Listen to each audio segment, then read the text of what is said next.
Thousands of deaths are being reported from Islamic Republic of Iran. Protesters are continuously staging protests on the streets of Iran in different cities, and it seems that there might be an end coming soon for the theocratic regime of Iran. In this context, Donald Trump has made a remark that help is coming for the protesters of Iran, and there are a lot of speculation that whether US and Israel are again going to attack Iran or not. In this context, in the recent article published in the first post, it was mentioned that the use of military force in Iran could backfire for Washington as such. So if we try to understand basically that what is the entire context and what is the possibility of US intervening in the domestic situation, political situation of Iran as such. So we see that over 600 plus death has been reported as per official figure, but non-official figure says that this death is about more than 3,000 to 4,000 as such. Trump obviously have given a stark warning to the Iranian regime, saying that he is looking at strong options,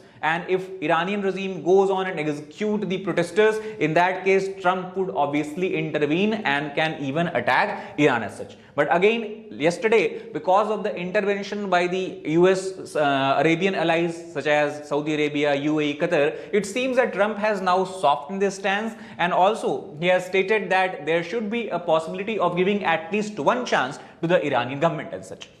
Now, when the discussion was held around what are the policy options that US administration has, so it has talked about different type of this what you can call as measures it can take to ensure that Iranian regime can be pressured to not be so harsh and severe on the protesters as such. So for example, one is diplomatic pressure that US has continuously been applied on Iran as such. At the same time, US also has recently decided that additional 25% of tariff will be imposed on those countries which are a trade partner of Iran as such. So this is example of targeted sanction. At the same time, possibility of cyber operations also come into existence. We have seen earlier also where Iranian government or Iranian regime has completely curtailed the use of internet for the people of Iran. In this context, US can provide opportunities for the Iranian people to bypass these restrictions and then keep on raising their voice and keep on becoming or coming in limelight and the international front as such. Information support can be also provided, and obviously at the end, in the last, military strikes can be carried out if Trump wishes so. If you try to understand about the possibility of sanctions and how significant deterrent it can be for the Iranian regime, so if you try to understand 25% tariff threat, already we have discussed about coordination with allies also is being done here, because if you talk about US and all of its allies, especially European allies, they also have taken the similar stance where they have criticized the Iranian regime for continuously harassing and executing the protesters and such, and also it points toward a moral signaling. But at the same time, as far as the escalation ladder is concerned, this decision can be called as the decision of lowest escalation as such. Plus it has historical limitations as well, because if you try to understand, it's not for the first time that Iranian government is being sanctioned or Iran is being sanctioned. Before also, since Ayatollah took charge in Iran, US and its Western partners have continuously applied sanctions on it. But still, Iran has developed such an ecosystem with the help of its allies in the neighboring areas, especially Russia and more importantly China, that it is able to bypass the effect of these sanctions. Not only that, the sanctions the Iranian regime has been using for their own advantage as well, because they are trying to portray that it is the US and Israel who is responsible for such a weak state of economy in Iran as such, and unless and until there is unless and until they keep on interfering in Iranian economics and Iranian politics, situations will not improvise. So US and Israel have continuously been portrayed as enemy of the people of Iran because of the sanctions, and that is why its effectiveness is relatively less. Second, we try to understand economic resilience. Obviously, they have built alternative markets. They have found, especially due to the help of Iran, US, basically we can talk about Russia and China as such. Informal economy already exists in Iran as such. Plus, regional networks they also have built in the neighboring areas, especially with the Syria, Iraq, Lebanon and all that. However, now these situations also are changing. Plus, they also have been able to prop up their economy. The economy has not completely been dead because they have been using they have been trading in the non-dollar currencies such as ruble and renminbi as such. Other possibility is carrying out of covert and cyber measures, where cyber disruption can be carried out, where the possibility, where we can say that if we can talk about the capability of Iranian government to carry out the we can say carry out the cyber warfare against the people of Iran themselves can be tackled. Internet bypass tools can be given to the people of Iran so they can keep on this what we call as raising their voice at the global media at international front. Independent media support can be given. Surveillance friction can also be given by the US as such. Apart from that, if we try to understand, none of these measures taken by US can ensure the decline or death of the current Iranian regime as such, because they have faced so many pressure and so many violent protests in the past. They have developed we can say the possibility of survival, and regime survival is the first priority of this theocratic regime, and they can go to any extent to ensure that nothing or no one threatens it. For example, if we talk about the capacity of repression they have developed in last couple of decades is enormous.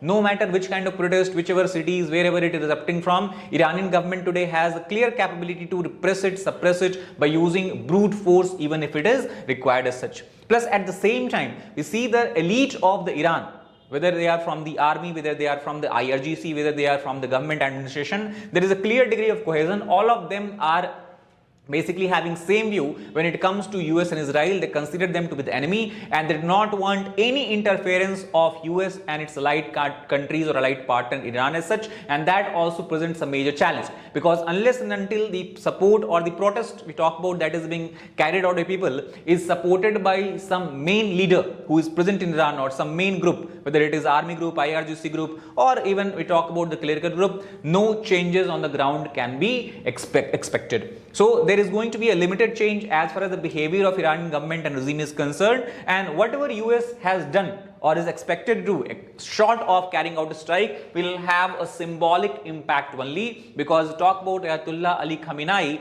he is hell bent on having control over Iranian people, Iran itself, and he will not lose power if there is no strike or warlike situation. However, there is also a risk associated with military strike. On one hand, many experts argue that carrying out of military strike by US would weaken Iranian regime, and that to some extent is true, because we have seen earlier also when US and Israel carried out a strike on Iran, they have damaged and has caused catastrophic impact on the military technical capability of Iran. That obviously can be done again, but at the same time there is other view which points to the empowerment of Iranian Revolutionary Guard Corps. The reason is because currently we talk about it is a domestic situation in Iran where people are protesting against the Iranian government. But if US carry out a strike here, entire government and IRGC will try to portray this as an external threat. The genuine demand of protester would be completely neglected, bypassed, because everyone who is protesting against regime can be considered as the enemy of the state, because here they will be called as the puppet of United States of America as such. So again, the government will use it for their advantage by putting it as a national survival. They would say that we need to fight because now the attack is being carried out on our country, and for our survival, for the survival of the Iranian state itself, it is required that protests should die down and stringent action should be taken whoever is pointing fingers against the current government as such. So domestic support will also start to consolidate, because obviously if you see someone as a foreign threat, you forget the differences that you have at domestic level, internal level, and you try to have a cohesive viewpoint as far as the situation is concerned. And plus at the same time, because continuously Iranian administration, government representatives have been putting threat against US as well, that if US carries out a strike, they will be a fair target in all the bases that you have in the Middle East as such as Qatar base was targeted last time also by Iran. A similar kind of situation we can see unfolding here as well, that can quickly lead to a spiraling up of escalation as such. Now, as far as the protest movement dynamic is concerned, largely Israel from last couple of years, if you look, have seen large scale protests. Many of these were led by women who are demanding a right to dress and however they want, whatever they want as such. Plus, ethnic Kurdish region also have seen violent eruption of protest every now and then, because they complain that Iranian regime has been continuously persecuting them on the basis of ethnic identity as such. So overall, the movement, protest and all have a civic and economic character. To some extent, you can say it is nothing but a demand for a socio-economic change in Iran, and thus its entire protest basically having decentralized structure. That means there is no central party, there is no such main group which is organizing the protest, and whenever a protest is done in what we call as sporadic manner, whenever protest is being seen, when it is done at a disorganized scale, the chances or probability of success of such kind of protest is very minimal if you look at the entire history all across the world. And that is the biggest problem, because the reason why protesters are not able to go and have their this we can say demand met is because they lack the organized structure as such. So social grievances to some extent is fueling all of this protest. Now also, if you try to understand, it's not that just because local population is angry against the Iranian government, they would blindly start supporting anyone who US is backing or US is supporting. And the reason is because of the history itself. It was the year 1953 when CIA, that is the Central Intelligence Agency of USA, that carried out a coup, and the sitting Prime Minister of Iran, who was Mohammad Mossadegh, he was overthrown, and Shah Raza Pahlavi was restored to the throne. Now Shah was a pro-Western, pro-American ally, and that is why he was able to rule Iran till 1979 with iron fist.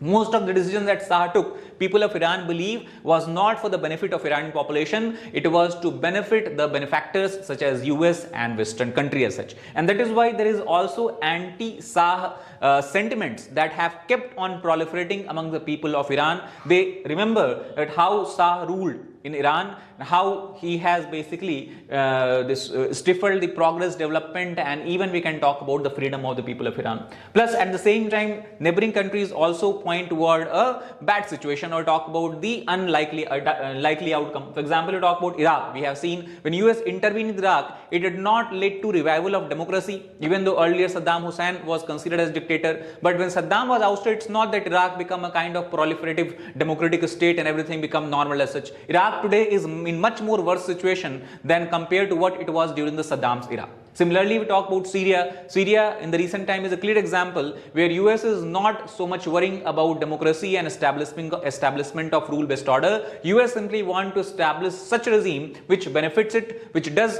what US want. And that is why we can see in Syria, the current president, who was earlier considered as terrorist by US, now that terrorist designation has been removed because he has begun to do and basically coordinate with the United States of America. So similar kind of situations people of Iran also understand Iran would face if they allow US and other countries to intervene and change the regime by putting the Shah back again. And that is why we talk about the son of Shah Raza Pahlavi, who is also trying to continuously ask protesters to keep on demanding and keep on taking institutions in their hand. His support base in Iran is also lacking. That might be one of the reasons why Donald Trump has shied away and has withdrawn from using threat of missile attack or any kind of military intervention in Iran as such. But again, the situation is still evolving, developing. We have to wait, watch and see how how this situation develops in the next couple of weeks and even months as such. That's all for this particular video. If you like that video, please like it, share it with your friends, as well as subscribe to the channel for more such content.